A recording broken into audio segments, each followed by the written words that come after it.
এই জড়জগৎ এবং উৎকৃষ্ট জগৎ দুই ঈশ্বরের সৃষ্টি। উৎকৃষ্ট জগৎ হইতে নিঃসৃত হয়ে এই জড় জগৎকে ধারণ করে থাকেন জীব।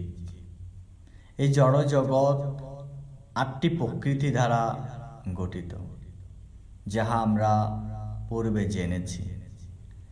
গীতার সপ্তম অধ্যায়ের 6 নম্বর শ্লোকে বলা হয়েছে, এতদ্বয়োনি নিভূতানি সর্বাণি তয়ো পদাদয় অহং কৃৎস্না সজগতঃ প্রভবঃ প্রলয়স্ততঃ। হে সনাতনী সন্তান,